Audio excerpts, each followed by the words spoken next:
2013ला याच ठिकाणी आपण असंच अधिवेशन घेतलं आणि 14ला पूर्ण बहुमताने निवडून आलो। आजची तारीख लिहून ठेवा।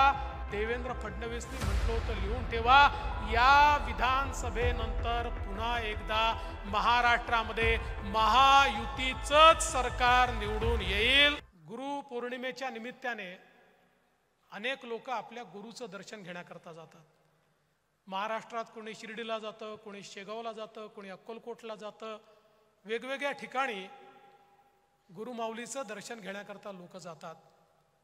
या सगळ्या गुरुमाऊलींना मी वंदन करतो, पण आज आपण सगळे या गुरुपौर्णिमेच्या दिवशी आपल्याला गुरुसारखी असलेली, मातेसारखी असलेली आपली पार्टी, आपला पक्ष भारतीय जनता पक्षाच्या अधिवेशनामध्ये या ठिकाणी आलो आहोत आणि आपल्या सगळ्यांना एकच गोष्ट शिकवली आहे की आपला गुरु कोण आहे।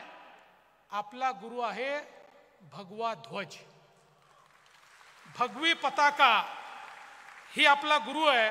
आणि म्हणून ह्या परमपवित्र भगव्या ध्वजाला देखील आज या निमित्ताने मी वंदन करतो, कारण हा भगवा ध्वज छत्रपती शिवाजी महाराजांचा आहे, हा भगवा ध्वज प्रभू श्रीरामांचा आहे, हा भगवा ध्वज प्रभू श्रीकृष्णाचा आहे आणि हा भगवा ध्वज भारत मातेचा, अखंड भारताचा ध्वज आहे। आणि म्हणून या गुरुला या निमित्ताने मी खऱ्या अर्थानं नमन करतो।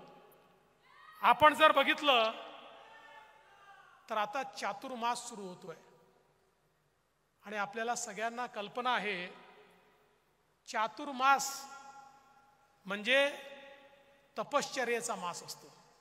संपर्क, संवाद आणि तपश्चर्या याकरता चातुर्मासाचा उपयोग करायचा असतो आणि आपल्याला ह्या चातुर्मास संपर्क आणि संवादाचा मास करायचा आहे।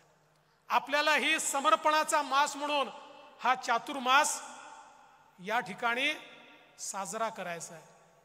मी आधीच सांगितलं, या अधिवेशनाचं हे स्थान ऐतिहासिक आहे। एका दृष्टीने भारतीय जनता पक्षाकरता मागाशी आपले अध्यक्ष बावनकुळे साहेबांनी सांगितलं, 2013ला याच ठिकाणी आपण असंच अधिवेशन घेतलं आणि 14ला पूर्ण बहुमताने निवडून आलो आणि आता पुन्हा इथेच अधिवेशन घेतोय। आणि मी तुम्हाला दाव्यानं सांगतो, आजची तारीख लिहून ठेवा। देवेंद्र फडणवीसनी म्हटलं होतं लिहून ठेवा, या विधानसभेनंतर पुन्हा एकदा महाराष्ट्रामध्ये महायुतीचंच सरकार निवडून येईल।